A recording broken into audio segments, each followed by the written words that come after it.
Hello students, good morning. हम कमलेश सिंह।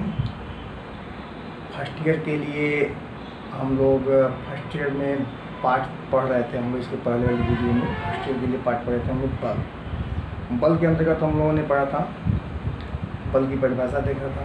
फिर जो है बल के बाद जो है हम लोगों ने न्यूटन के गति विषयक नियम के में अध्ययन करने के लिए हम आगे बढ़े थे। और न्यूटन के गति विषयक नियम में हम लोगों ने जो न्यूटन के गति विषयक 3 नियम होते हैं, उसमें प्रथम नियम यानी कि जड़त्व के नियम का अध्ययन कर लिए थे कि किसी भी पिंड में अपने स्थिति में परिवर्तन का विरोध जो होता है उस पिंड का जड़त्व कहलाता है। कि विराम की अवस्था की वस्तु है तो विराम में रहने का प्रयत्न करती है, गति अवस्था की वस्तु है तो गति अवस्था में बने रहने का प्रयत्न करती है। तो जड़त्व वाले विषय को हम लोगों ने पूरा पढ़ लिया था। तो न्यूटन के गति विषयक जो 3 नियम हैं, उसमें पहला नियम जो है जड़त्व का हो जाता है, दूसरे नियम को हम लोग बल का नियम भी कह सकते हैं, और तीसरा नियम जो है एक्शन रिएक्शन क्रिया प्रतिक्रिया बल। ये 3 नियम जो है हम लोग को न्यूटन के गति विषयक नियमों 3 नियमों को पढ़ना है, जिसमें हम लोग जड़त्व को पूरा डिटेल जो है पिछले वीडियो में देख चुके थे। आज हम लोग देखेंगे बल को। बल का नियम मतलब जैसे मान लीजिए कि हम लोगों के पास एक वस्तु है और इस वस्तु पे हम लोग बल लगाए, तो बल लगाने के बाद से जो है कि वस्तु में त्वरण उत्पन्न होगा। वस्तु का जो त्वरण होगा निश्चित है कि यह इस वस्तु के द्रव्यमान पर भी निर्भर करेगा और वस्तु पर लगाए गए बल पर भी निर्भर करेगा। और यहाँ से अगर हम लोग ध्यान से देखें तो बल की मात्रा को नियत कर दें, यानी नियत बल, यानी कि मान लीजिए 5 न्यूटन का बल एक छोटी सी वस्तु पर लगाना तो त्वरण अधिक होगा, और भारी वस्तु पर लगाना तो त्वरण क्या होगा, कम होगा। तो किसी भी वस्तु पे लगाया गया जो बल होता है, लगाए गए बल के आधार पे जो वस्तु में त्वरण उत्पन्न होता है, वस्तु में उत्पन्न त्वरण की जो मात्रा होती है वह उस पिंड के द्रव्यमान के व्युत्क्रमानुपाती होती है।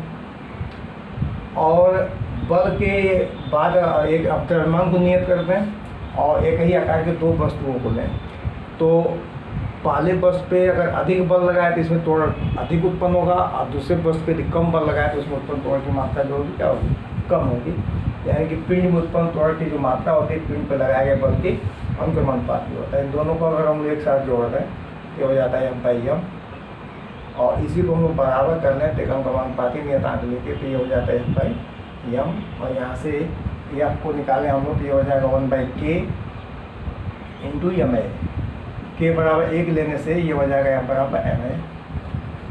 यह है न्यूटन का गति विषय द्वितीय नियम के विषय में कि किसी पिंड में उत्पन्न त्वरण पिंड का द्रव्यमान का गुणनफल जो होता है पिंड पर लगाए गए बल के बराबर होता है या पिंड पर लगाए गए बल के तुल्य होता है। अब ये हो गया न्यूटन के गति विषयक द्वितीय नियम। द्वितीय नियम के बाद हम लोग देखें अगर न्यूटन के गति विषयक तृतीय नियम, तो तृतीय नियम को सीधे कहा गया है कि किसी भी क्रिया के बराबर और विपरीत, किसी भी क्रिया के बराबर और विपरीत प्रतिक्रिया बल होता है। जैसे कि एक बल का अस्तित्व कहीं पर भी होना संभव नहीं है। बल हमेशा युग्म के रूप में होता है। युग्म के रूप में होने से पर ही वह बल संतुलन की अवस्था, वो वस्तु व्यक्ति या कुछ भी आकाशीय पिंड या कोई भी चीज़ जो है संतुलन की अवस्था में होगा। अगर एक बल अगर कहीं पर लग रहा है तो उस बल के द्वारा जो है संतुलन नहीं होगा, उस बल के द्वारा जो केवल गति होगा। तो अगर पिंड संतुलन की अवस्था में है तो निश्चित उस पर 2 बल है। उस वस्तु के द्वारा जो बल लगाया जाता है उसे हम लोग क्रिया बल, और उस क्रिया बल के विपरीत दिशा में जो बराबर बल लगता है उसे हम लोग प्रतिक्रिया बल कहते हैं। जैसे हम लोग पृथ्वी पे खड़े हैं, तो पृथ्वी पे खड़े हैं तो हम लोग के द्वारा जो है हम लोग के भार के बराबर बल जो है पृथ्वी पर लगाया जाता है, और पृथ्वी भी हम लोगों पर इतना ही बल लगाती है तब हम लोग पृथ्वी पर खड़े रह पाते हैं। और ये प्रतिक्रिया बल अगर समाप्त हो जाए तो हम लोग इस बल की दिशा में गतिशील हो जाएंगे, मतलब पृथ्वी के अंदर की ओर जाएंगे। जैसे कि दलदल वाले स्थानों पे हम लोगों को पर्याप्त मात्रा में प्रतिक्रिया बल नहीं मिलता है, इसलिए हम लोग दलदल में क्या होते हैं, नीचे अपने भार के कारण नीचे जाते हैं। तो गति विषयक तृतीय नियम जो न्यूटन का, उसमें ये है कि प्रत्येक क्रिया के बराबर और विपरीत जो है प्रक्रिया होती है। इसका हम लोग को दैनिक जीवन में बहुत सारे उदाहरण देखने को मिलते हैं। जैसे मान लीजिए कि कुएं से पानी निकालते समय रस्सी का उपयोग किया जाता है, और रस्सी के टूट जाने पे व्यक्ति पीछे को गिरता है, न कि कुएं में गिरता है। पीछे को गिरता है मतलब कि रस्सी, जैसे कुएं से बाल्टी निकाली जा रही है, तो इसमें बंधी रस्सी को इस कुएं पे खड़ा व्यक्ति यहाँ से खींच रहा है, तो रस्सी अगर टूटी तो देखिए हो क्या रहा है, यह व्यक्ति जो है इस रस्सी को खींचने के लिए इस दिशा में बल लगा रहा है, और इस बाल्टी में पानी होने के कारण इसका जो भार, उस भार के कारण नीचे को बल लग रहा है। तो ये हो गया क्रियाबल, और ये हो गया प्रतिक्रियाबल। अब इसमें क्या होता है कि अगर रस्सी टूट गई तो बाल्टी जो अपने बल की दिशा में, अब व्यक्ति जो है अपने बल की दिशा में विस्थापित हो जाता है, अर्थात व्यक्ति जो यहाँ से पीछे गिर जाता है। इसी प्रकार दो टीमों के बीच जो रस्साकसी का खेल खेला जाता है, मान लीजिए टीम ए है, टीम बी है। टीम ए जो है इस रस्सी को अपने में खींचने का प्रयत्न करता है, और टीम बी जो है अपने में। अब मान लीजिए किसी कारण से अगर रस्सी टूट गई बीच में से, तो टीम ए के जितने सदस्य हैं सब पीछे को इधर गिरेंगे, टीम बी के जितने सदस्य हैं सभी लोग पीछे को इधर गिरेंगे। ये आमने सामने नहीं, दोनों जो है विपरीत दिशा में गिरेंगे। तो अगर क्रियाबल ए के द्वारा माना जाए तो रस्सी में प्रक्रियाबल बी लगा रहा है, या बी का क्रियाबल माना जाए तो एक प्रक्रिया लगा रहा है। इसी प्रकार पृथ्वी जो है सूर्य के चारों ओर द्विध्रुवीय कक्षा में चक्कर लगाती है, तो पृथ्वी और सूर्य के बीच में लगता है आकर्षण बल, और आकर्षण बल लगता है, उसी से पृथ्वी को इस वृत्तीय पथ पे या द्विध्रुवीय पथ पे घूमने के लिए अभिकेंद्र बल मिलता है, और इस अभिकेंद्र बल के बराबर और विपरीत जो बल लगता है अपकेंद्र बल। इसी कारण से पृथ्वी जो नियत कक्षा में जो है घूमती रहती है। अगर ये अपकेंद्र अभिकेंद्र बल ना हो, केवल इसमें से कोई एक बल हो, तो पृथ्वी जो है नियत कक्षा की बजाय एक किसी अन्य अज्ञात पथ पे चलेगी, और वो जो है अलग होगा। तो कहीं पर भी अगर एक बल है तो सिंगल्टन फोर्स होने का कोई अस्तित्व नहीं है। सिंगल्टन फोर्स अगर कहीं है तो उस बल के अंतर्गत जो वस्तु जो है संतुलन की अवस्था में नहीं होगा, वो वस्तु जो है उस बल की दिशा में गतिशील हो जाएगा। क्रिया प्रतिक्रिया बल के उदाहरण में आप बंदूक को भी समझ सकते हैं कि बंदूक से जब गोली निकलती है तो गोली आगे को बढ़ती है, गोली के आगे बढ़ने की प्रतिक्रिया से बंदूक जो है पीछे हटती है। ये स्थिति तोप में भी होता है। फिर नाव से भी कोई व्यक्ति अगर नाव से किनारे जाके नाव से अगर कूदता है बाहर की ओर, तो नाव से बाहर को कूदने पर तो नाव पर बल लगा के ये बाहर को कूदता है, क्रिया बल हो गया। तो क्रिया बल के कारण जो है नाव जो है क्या होती है, इस पानी में पीछे चली जाती है, और नाव का पानी में पीछे जाना जो है इसी क्रिया बल के कारण मिले बल के कारण होता है। यानी कि इसका जो प्रक्रिया बल होता है उस प्रक्रिया बल के कारण जो है नाव जो है पीछे को जाती है। इस प्रकार आप देखेंगे कि न्यूटन के गतिविधि नियम में बहुत सारे उदाहरण पड़े हुए हैं, जिसका उपयोग जो हम दैनिक जीवन में करते हैं, हमेशा करते हैं।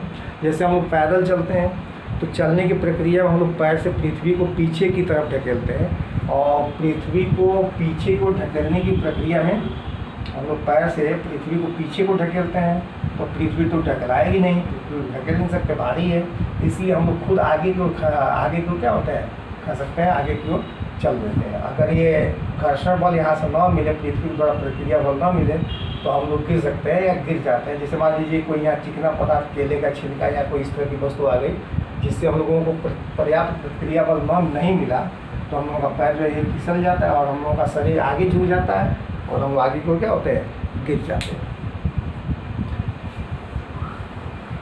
इसके बाद अलग से कुछ और चीज़ों को यहाँ पे देखेंगे हम लोग। दो चीज़ों को मुख्य रूप से देखेंगे। पहला देखेंगे हम लोग संवेग,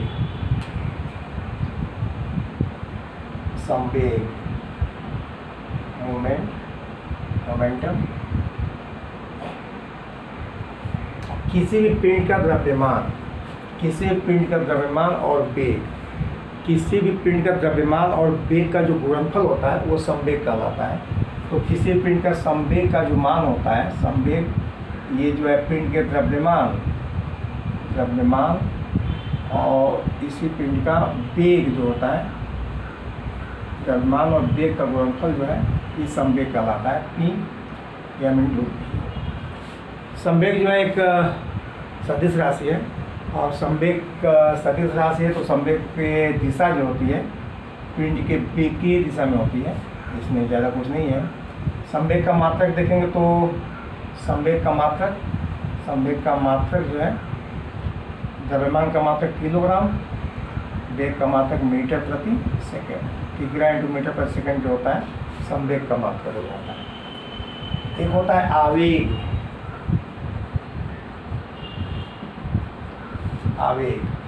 आवेग क्या होता है? तो यदि बल अधिक हो, अधिक बल को किसी वस्तु पर बहुत अल्प समय के लिए लगाया जाए, अधिक बल को किसी वस्तु पर बहुत कम समय के लिए लगाया जाए तो वस्तु की गति में बहुत तीव्र परिवर्तन होता है। जैसे क्रिकेट की आती हुई गेंद को बल्ले से जब उसको मारा जाता है तो बल्ले से और गेंद का जो संपर्क होता है वो बहुत कम समय अंतराल में होता है, और जो ये संपर्क होता है इस समय अंतराल और इस पर लगाए गए बल के गुणनफल को कहते हैं आवेग। आवेग तब निकलता है, या आवेग तब होता है जब अधिक बल जो है किसी वस्तु पे बहुत कम समय के लिए आरोपित किया जाए। उस स्थिति में बहुत अतिरिक्त ऊर्जा दी जाती है वस्तु को, और इस लगाए गए बल और समयांतराल के गुणनफल को हम कहते हैं उस वस्तु का आवेग। और आवेग बराबर यही होगा F इंटू डेल्टा टी। और आवेग का मात्रक भी देखेंगे तो F का मात्रक न्यूटन और इसका मात्रक सेकेंड, न्यूटन सेकेंड जो है आवेग का मात्रक हो जाता है।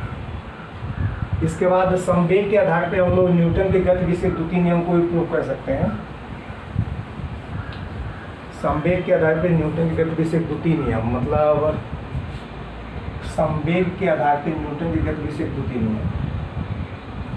तो न्यूटन गति विषयक द्वितीय नियम जो है बराबर एम है, और संवेग है हम लोगों का P बराबर एम इंटू भी। तो P equal to M into V से हम लोग न्यूटन के गति विषयक द्वितीय नियम को कैसे ला सकते हैं? उसके लिए हम लोग के पास है ए क्या होता है? त्वरण। किसी पिंड का त्वरण क्या होता है? त्वरण होता है वेग परिवर्तन बटे समयांतराल। तो मान लीजिए उस पिंड का प्रारंभिक वेग यू, अंतिम वेग भी, और समयांतराल जो डेल्टा टी है तो ये हो जाएगा क्या? v minus U by delta T, यही त्वरण होगा। यहाँ पे हम लोग सिद्ध कर रहे हैं कि किसी पिंड के संवेग परिवर्तन का जो समय दर होता है पिंड पे आरोपित बल के बराबर होता है। किसी पिंड के संवेग परिवर्तन का समय दर जो है पिंड पे आरोपित बल के बराबर होता है। उसी क्रम में हम लोग आगे बढ़ रहे हैं। तो पिंड पे लगा बल अगर निकालना हो, पिंड पर लगा बल, तो बल कितना होगा? बल होगा M into A. M into A मतलब यहाँ पे एम है और ये है v minus U by delta T, और ये हो जाएगा M V minus M U by delta T. ये u प्रारंभिक वेग है और v जो अंतिम वेग है। तो ये अंतिम संवेग को P2 मान लें, प्रारंभिक संवेग को P1 मान लें। तो P2 minus P1 by delta T, जहाँ P इक्वल टू एम भी से, और P2 माइनस P1 में संवेग परिवर्तन बटे डेल्टा टी। तो ये हो जाता है F equal to delta P by delta T. तो किसी बल को यहाँ से परिभाषित कर सकते हैं कि किसी पिंड पर संवेग परिवर्तन के समय दर का जो मान होता है उस पिंड पर आरोपित बल के बराबर होता है। ठीक है। इसके बाद से बल का तो न्यूटन गति विषयक तीनों नियम हो गए, जड़त्व का नियम, बल का नियम और क्रिया प्रतिक्रिया के नियम, आवेग बताया गया, संवेग बताया गया, और एक छोटा सा आर्टिकल बताया गया कि किसी पिंड पर आरोपित बल की जो मात्रा होती है पिंड के संवेग परिवर्तन के समय दर के बराबर होता है। इसके बाद की चीज़ें जो है अगले वीडियो में फिर आपको दी जाएंगी। ओके।